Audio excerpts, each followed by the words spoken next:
राजकारणात केन्ना कोण कसो वागता आणि कोण कोणाचो मित्र आसा, कोण केन्ना कोणाचो शत्रू जाता, राजकारणात केन्ना कोणाची गरज पडूं येता हे दर वेळा हे लोकांक पळोवपाक मेळटा।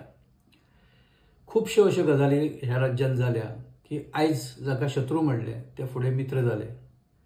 जांकां सरकारांत आसतना तांचेर खूब टिका जाली आनी उपरांत त्याच लोकांक घेवन सरकारांय नवी सरकारां घडयल्ल्याच्या फाटल्या कांय वर्सांत लोकांक पळोवपाक मेळ्ळ्या।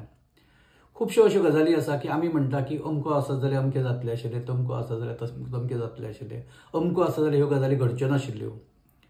पण राजकारणांत कितेंय घडपाक शकता। ज्या माविन गुदिन्होचेर पावर रिबेट प्रकरणांत केस फायल जावन ताका भितर उडोवपाक शक्य आसा, तेच माविन गुदिन्होक परत पार्टी म्हणजे बीजेपीत प्रवेश मेळटा आनी फुडें तेच माविन गुदिन्हो बीजेपीच्या सरकारांतय मंत्री जाता।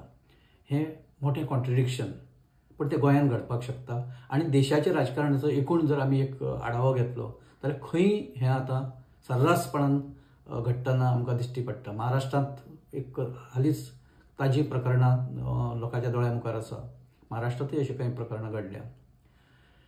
गोंयांत पयर जेन्ना माविन गुदिन्होक एक्वीट केलो पावर रिबेट प्रकरणांत, खुबशे जुने जे लोक आसा जांणी फाटले जेन्ना माविन गुदिन्होचेर केस फायल जावन तांकां अटक जाली तेन्ना फुडें मागीर कितें कितें घडलेल्यो घडामोडी त्यो तांच्या दोळ्या मुखार आयल्यो आनी ते विचारांत पडले की बाबा खरो कोण, माविन गुदिन्हो खरो काय पर्रीकर फाल्स, किंवा पर्रीकर खरे काय माविन गुदिन्हो खोटो। पण शेवटाक आमकां न्यायालयाच्या निवाड्याचेर अवलंबून रावचें पडटा, आमकां तो मान्य करचो पडटा, प्रोवायडेड तो जो मेरेन चॅलेंज जायना तो मेरेन आमी ताजेर कांय उलोवपाक शकना। माविन गुदिन्होच्या एक्विटलाचेर विरोधकांनी सांगलां की आमी चॅलेंज करतले।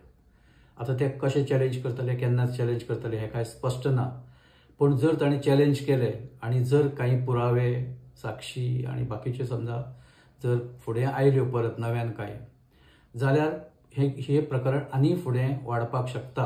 पण आमी पळयलां ट्रायल कोर्टान तांकां एक्वीट केल्ले, फुडल्या कोर्टांनी तांकां परत कन्विक्ट केल्ल्याची आमी प्रकरणां पळयल्या। माविन गुदिन्होच्या बाबतींत कितें जातलें हें येवपी काळ आमकां दाखयतलो आनी आमी पळयतले। सो हांगाच थांबता। नमस्कार।